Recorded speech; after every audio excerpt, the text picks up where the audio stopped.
have the pleasure. I now have the pleasure of introducing Ileana.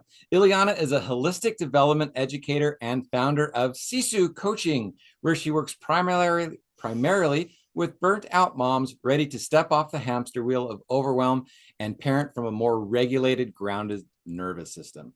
Her work extends beyond the individual, supporting and strengthening the entire family unit through holistic value-based approach by helping families create healthier patterns, navigate everyday challenges, and deepen connection at home. Ileana guides families. Oh, my screen just changed. So thank you for being here, Ileana. It is Yeah. a pleasure to have you here today. Thank you for joining us. Yes. Thank you for having me. This has been awesome. I'm so excited to be a part of it. So I really appreciate it for sure. Thank you so very, very much. All right. And your talk title, it just jumped again. Hold on just one second. Oh, there it is. Raising humans, not checklists. Reclaiming authenticity in our families, a gentle rebellion against performative parenting and outcome-based worth. Thank you. What is this passion? What is it around that gentle parenting, that raising a real human instead of just those check boxes? Why is this a passion for you? And what was that pivotal point in your life? I think what it comes down to, and particularly with this generation, is parents have really decided that they don't want to be parented the way they were raised, or they have a more conscious choice as to how they want to show up as parents. And although that's well intentioned, there's typically like two camps of parents, right? So it's either the camp that I have no idea what my child's needs are or how to meet them, or it's the parents who are now kind of overcorrecting or overcompensating for the trauma that they maybe experienced in their childhood. And I think that's leading us to be way more anxious, and that, oh no, I don't want to mess up my kid. I don't want this to be traumatizing. Like we just try to like shield them from every experience, and that can be negatively impacting our children rather than allowing them through the struggle or helping them, through the challenge. We are just like shielding and sort of putting it away as best we can rather than showing them how to go through it intentionally together.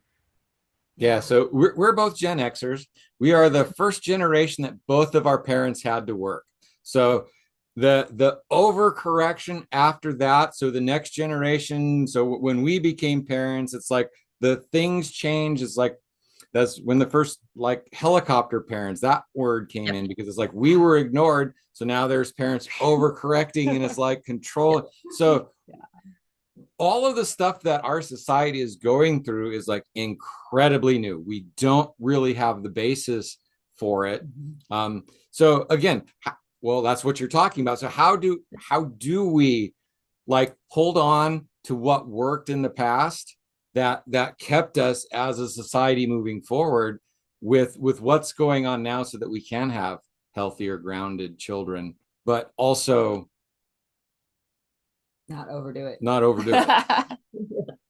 Yeah, great question. I think how this kind of shows up, right, is like we're kind of busying our kids, right? And to me, this kind of reads as like the parents being anxious because it's like, I need my child to find their thing. I need my child to be successful, right? Whatever outward success means, rather than allowing them space. And this was talked about quite a bit yesterday, of just allowing them to be a kid and allowing them to maybe go out in nature, right? And have, the lessons be taught through nature and the doing of life and the ordinary activities versus the play dates and the sports, and I got to make sure they have their swim lessons and the clarinet, or like whatever we are busying ourselves with. It's really bringing us away from the intuitive, like the intention of just sitting with being an authentic parent, right? So like if you think of authenticity as like your bullseye, right? So if it's like in your heart center and it's in your bullseye, and then we sort of layer outward on top, things. And the more that we get away from our center, that's where you get out of alignment, and that's where you can really struggle. Your nervous system, right, is always firing. We're always being hypersensitive and hyper aware, and that's what can really lead to burnout. And your children intuitively, whether you're saying the words or not, right, feel how anxious or how stressed or how overwhelmed you are. They are picking up on that. And what that's reading to them is this is a negative experience, right? It's always going to be a disconnect of how I want to be parenting versus how I'm actually showing up in my parenting. And this also perpetuates this sort of judgment cycle, right? So then you get the guilt, the shame, the blame, and most of it, we're putting that on ourselves. But also, you're seeing that as a reflection of the child's behavior now, right? So instead of, you know, then we look at, well, why is my child misbehaving or why is my child behaving in this way? And it's like, well, it's not really your child's behavior that's the issue. It's like, hi, it's me. I'm the problem. It's me, right? So having that awareness is really the first step. And this was talked about quite a bit yesterday too. So the only thing I want to kind of add to that is parents really have to be ready and willing to sit with the discomfort of what their current reality looks like and be honest with what that is. And that can be the hardest point. Like setting that ego aside is that's why I always recommend, someone getting a coach or having a professional to kind of help hold that space for you, because that is a very, big ask for parents to kind of wrap their heads around. The next step would be like releasing the judgment. And again, this can take a while, or you might need a special container to kind of help you work through that, because it's a very cathartic experience, right? Being able to let go of where am I now? How did I get here? But choosing then to say, wherever we are, we still have time to fix it, right? We still have time to turn it around and make better choices for ourselves. And then oh, sorry. One thing I want to just add in there is like, you were talking about the performative, that we have to do this and this and this. Our schedules are so busy now compared to the way schedules used to be, right? That one of the studies I read recently or heard somebody talk about is that our kids are actually putting in like a 60-hour work week. When you finally think about them going to school, them going to all the lessons, them doing all the homework and everything else, they're actually running like a 60-hour week. And we as parents are like, having a fit about, oh, I have to go to work for 40 hours. That's what we're doing to our kids, with so many activities and so many things on top of them and themselves. And parents are doing it out of love. I want them to get the good grades. I want them to have a lot of experiences. I want them to have the college resume that'll get them into college they want, because they can do A, B, and C in leadership. But we're forgetting what it does to the kiddos. Right. And that's a great point. We're perpetuating this hustle culture that we've created for ourselves. And like, look what that's doing for us now. So as parents, we're all anxious balls of burnout, right? And it's like, is this really working for us? There's got to be a different way. Like, I'm not raising a mini mogul. I'm raising a human child. And, we need to understand that there has to be balance, right? It's too much at sometimes. And sometimes I work with children that they don't even get a say in what activities they're expected to perform. And so when we have that performance-based activity, that's when we set ourselves up for failure. We have all these expectation, like outcome-based expectations. It's external validation that we're chasing. We want to post on Instagram, or like compare with the neighbors how well my child is doing, or look at how great of a family we look like online. And again, that's really setting up our psyche for failure, because we're not showing the full picture of our messy life behind the scenes. We're only posting the beautiful, joyous moments, and that's really messing with us as well. Yeah. So Christina's parents had a little saying in their bathroom, a really cute little picture, and it said, "Children are not the problem; they are a reflection of the problem." And it's so interesting, because that has been there for years. And then her brothers and sisters and their children. So sometimes it's like the children are this is what this kid is like. Have you looked at how you're interacting with your children? Because it's like they're doing what you do, and now they're getting in trouble for being like you. So knowing isn't enough, because it's like, I know that they saw that. I know that they read that often. They put it on the wall. It was in the bathroom. And if you're sitting in the bathroom, that's what you have to look at. So it's like, how knowing's not enough. How do we help? Because people can hear that, but they don't see it. True. I mean, it does take a certain certain amount of introspection, right? You have to be willing to open yourself up and remove the ego. And I think that's the biggest thing. Is like we just don't have time to, it's not about me as a parent, right? It's about whatever my child needs from me. So being more of a supportive role and allowing them to drive the bus will really help in that. And, being an active listener, and children, don't always have the language to express or to give you what they need, but their behavior will always tell you what that is, right? So if it's a child who's playing with dolls and they're very nurturing, right? That they're seeking connection. They want to connect with you. And maybe that's something that they're not receiving. That's an unmet need that you need to pay more attention to.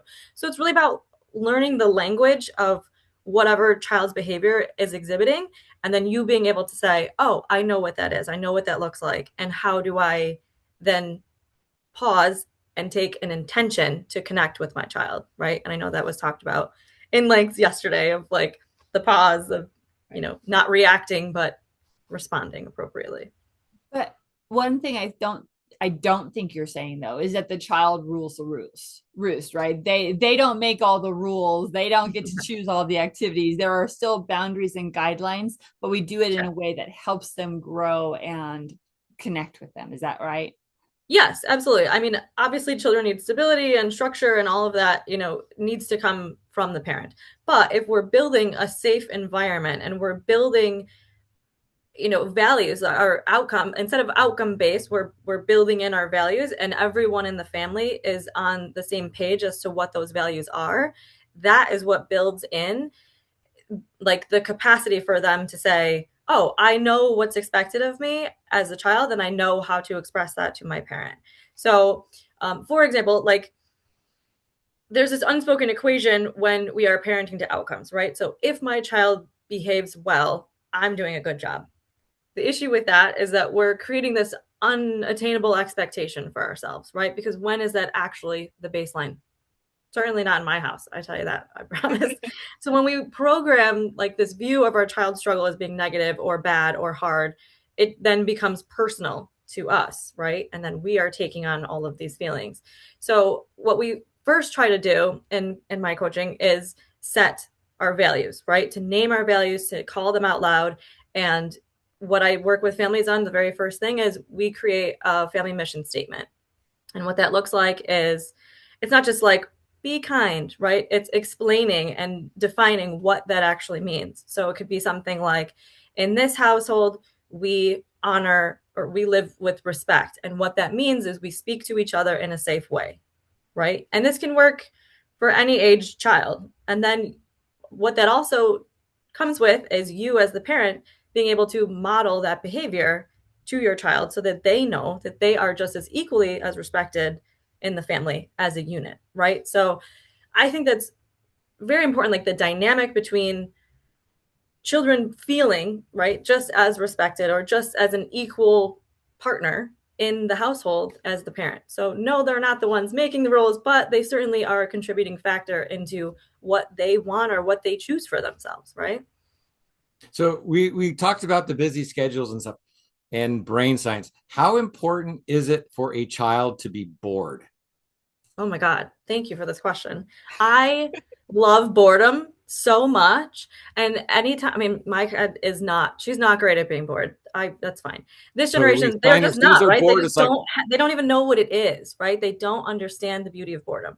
And so what I always tell her when she's with other caregivers, I'm like, please don't give her options. Don't tell her what she needs to be doing. Just let her be bored and tell her this is just a time for you to have these creative downloads. I go, do you know what can happen when you're bored? I go, think about what your imagination has to do, right? This is when your imagination gets to work its muscles and flex its muscles and say, let's go make up a game. Let's go pretend to be a giant out in the forest or whatever, like that is where your creativity and your imagination really drive the bus. So first and foremost, I love boredom personally. I actually schedule like times of boredom in my day so that I can just have free thought or thought like just no nothing.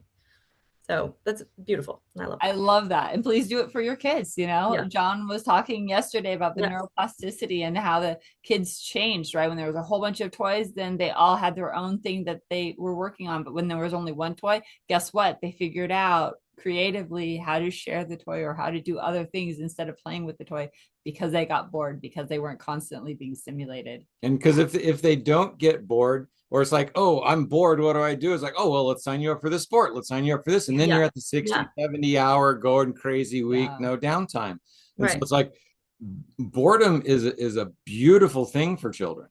Such a gift. Yeah. 100%. And I love the conversation that you guys were saying about the box, right? Every kid, like this is a perfect example. Whenever you get this a big toy or a new refrigerator or whatever, what's the best part of it? The cardboard box. Case closed. That is the whole reason why boredom is the best thing ever. We got a fridge when we were living in an apartment, and when I was installing it and putting it in and moving it in, I went outside to get rid of the box, and there was a couple of kids in it. No idea who they were. We're not our kids. Yeah. So what did I do? Yard. What did I do? I closed the box and I rolled them across the parking lot inside of the box. And they were giggling and laughing. And then I rolled them back and went in the house, and they never figured out who did it. And they like searched around. So yeah, weird, the fun stuff that you can get into and imagine when you're bored. And yeah, the boxes are crazy. It's amazing. And to your point, think about how amazing of an experience that was for you, right? To be able to play and be able to share the joy with, with being a kid again. Like, oh, I'm going to push you guys. I'm going to roll you around. Like, think about what that does for you and your nervous system. The parent gets to reset too, just kind of like right. what Lorraine was talking about earlier. We all That's need right. our resets, our play, right? Exactly. Absolutely. You've been doing a great job giving examples and things like that. But what are a couple more ways that parents can really help raise our kids in that rooted authenticity? Yeah, I think some tangible things. First and foremost, I think people think being authentic is complex, right? Because I think we pile on so much more than it really needs to be, when in actuality, it's the most basic foundational form that we can express as humans.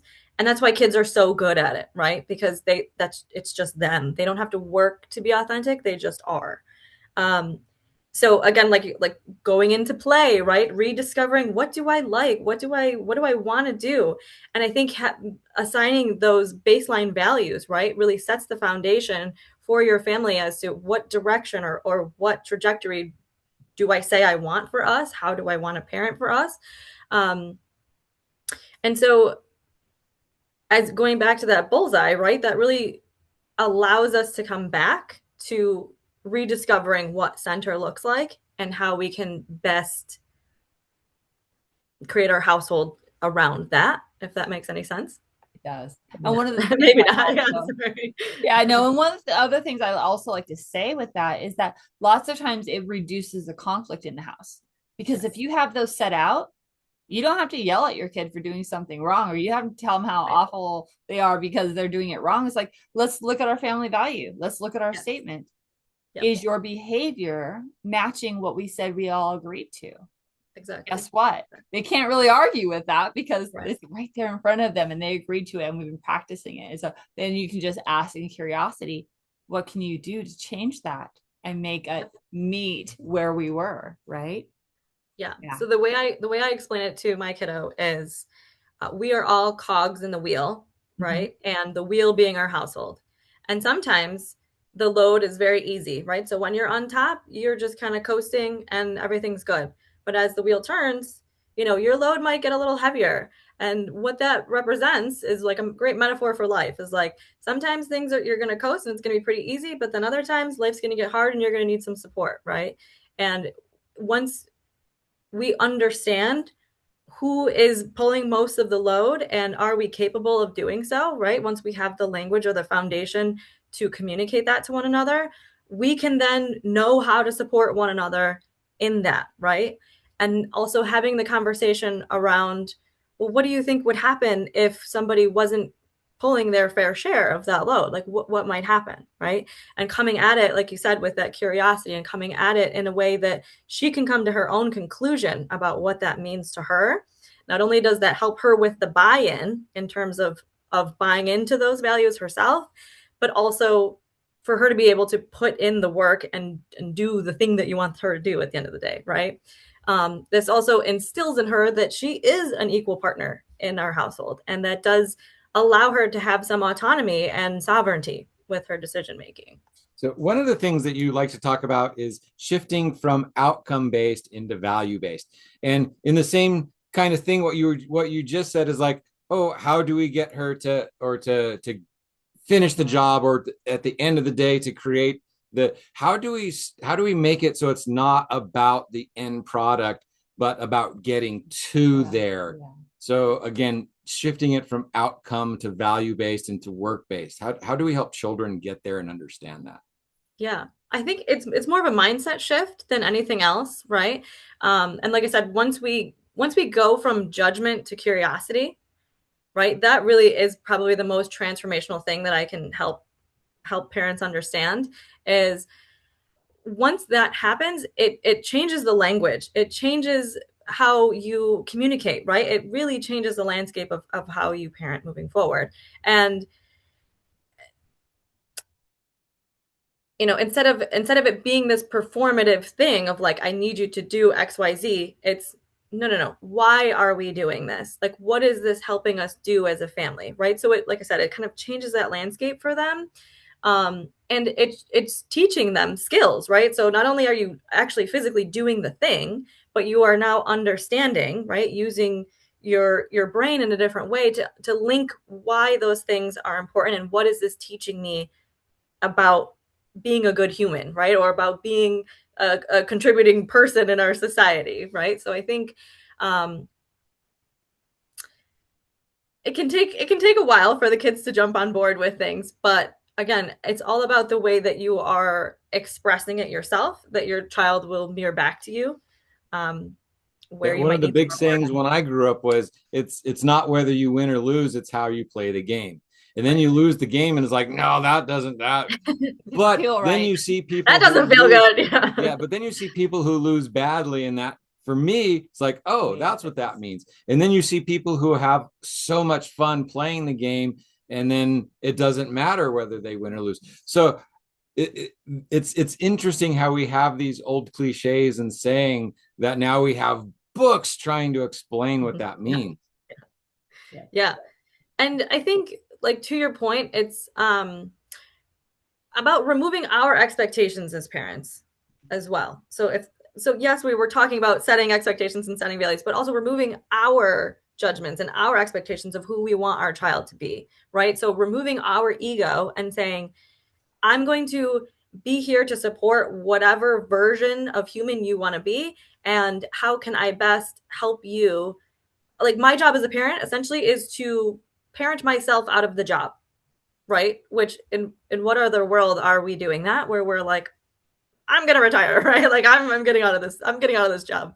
But that really is our job as we're raising children. So allowing them to go into whatever version of life they want to do, and us being as supportive as we can, and just allowing whatever results may be, just allowing to support them through that is the ultimate goal. Thank you so very much. This has been amazing. As everything, we can go on and on and on with all of our wonderful guests. That's why most of them are podcast guests already, and future podcast guests are in this room right now. So come check out their longer length talk with us as well. But Ileana, would you please make sure you share your free gift for our audience? And then, thank you so much. Yep. So the free gift is actually a worksheet to design your own family mission statement. And it gives you a list of values. It gives you different categories. And there's a whole way that you can craft a mission statement from whatever those values are. And so anyone that wants to work with me from the summit will also get 10% off any of the programs on my website. So as long as you link up there, I will give you a coupon code for that.